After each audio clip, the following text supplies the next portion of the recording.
السلام علیکم ورحمۃ اللہ وبرکاتہ۔ شہید محراب مراد رسول امیر المومنین حضرت عمر فاروق رضی اللہ تعالیٰ عنہ۔ آج تاریخ اسلام کا وہ دردناک دن ہے جب زمین نے عدل کے سب سے روشن چراغ کو اپنے سینے میں سمو لیا اور آسمان نے ایک ایسی عظیم روح کا استقبال کیا جس کے جانے سے امت مسلمہ کی آنکھیں اشکبار ہو گئیں۔ آج ہمیں وہ عظیم ہستی یاد آتی ہے جس کے نام سے باطل کانپتا تھا، جس کے عدل سے مظلوموں کو زندگی ملتی تھی، جس کی حیبت سے ظالم لرزتے تھے اور جس کے دل میں ایک ماں سے بڑھ کر اپنی رعایا کے لیے شفقت تھی۔ وہ عمر رضی اللہ تعالیٰ عنہ تھے۔ وہ عمر رضی اللہ تعالیٰ عنہ جن کے اسلام قبول کرنے پر مسلمانوں نے پہلی بار اطمینان کا سانس لیا۔ وہ عمر جن کے بارے میں رسول اللہ صلی اللہ علیہ وسلم نے فرمایا کہ اگر میرے بعد کوئی نبی ہوتا تو عمر ہوتا۔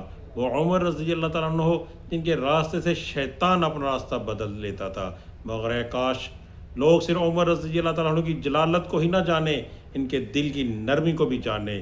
رات کے اندھیروں میں مدینے کی گلیاں گواہ ہیں کہ ایک حکمران اپنی رعایا کی خبر لینے نکلتا تھا، کبھی کسی یتیم کے سر پر ہاتھ رکھتا تھا، کبھی کسی بیوہ کے گھر راشن پہنچاتا تھا، کبھی کسی بھوکے بچے کے رونے کی آواز سن کر بیت المال سے آٹا اپنی پیٹھ پر اٹھا لاتا۔ جب کسی نے عرض کیا امیر المومنین یہ بوجھ میں اٹھا لیتا ہوں، تو عمر کی آنکھوں میں آخرت کا خوف اترایا اور فرمایا کہ قیامت کے دن بھی میرا بوجھ تم اٹھاؤ گے؟ یہ الفاظ نہیں تھے، یہ ایک ایسے دل کی دھڑکن تھی جو اللہ کے سامنے جواب دہی کے احساس سے لرزتی تھی۔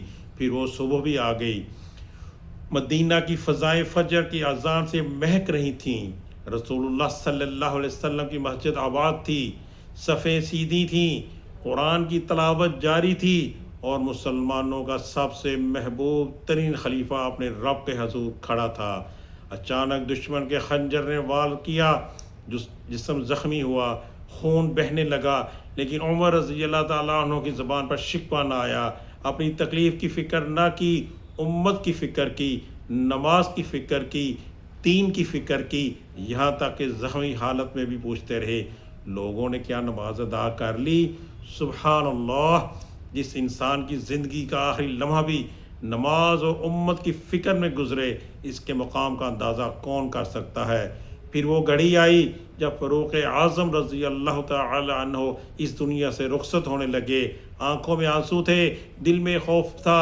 اتنی عظیم فتوحات کے باوجود کوئی غرور نہ تھا، اتنی بڑی سلطنت کے باوجود کوئی تکبر نہ تھا، بلکہ فرماتے تھے اے کاش عمر رضی اللہ تعالی عنہ پیدا ہی نہ ہوا ہوتا، کاش عمر رضی اللہ تعالیٰ عنہ کا ذکر بھی نہ ہوتا اور اللہ کے حضور حساب سے بچ جاتا۔ یہ تھی عظمت، یہ تھا تقوی، یہ تھی اللہ کی خشیت۔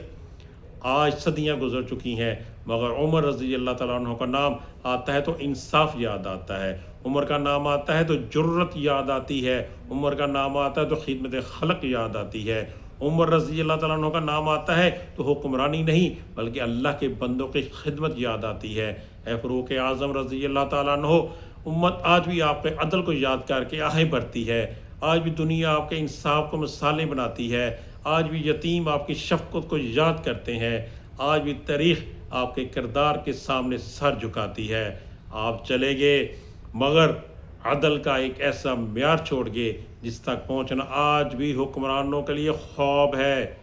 آپ رخصت ہو گئے مگر آپ کا نام قیامت تک حق، انصاف، تقوی اور خدا خوفی کے علامت بن کر زندہ رہے گا۔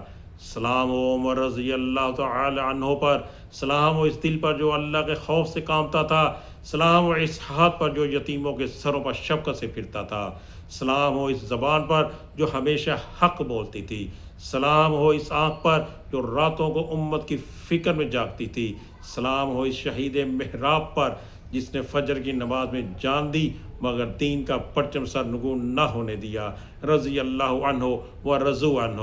اے حامل محمود شمسی، یکم محرم کا دن ہم عہد کریں، اگر عمر رضی اللہ تعالیٰ عنہ جیسا عدل نہیں لا سکتے تو کم از کم ظلم سے بچیں، اگر عمر جیسی عبادت نہیں کر سکتے تو کم از کم نماز کی حفاظت کریں، اور اگر عمر رضی اللہ تعالیٰ عنہ جیسی خدمت نہیں کر سکتے تو کم از کم کسی مظلوم کے آنسو پونچھنے کی کوشش ضرور کریں۔ اللہ تعالیٰ حضرت عمر فاروق رضی اللہ تعالیٰ عنہ کے نقش قدم پر چلنے کی توفیق عطا فرمائے، آمین۔ وما علینا الا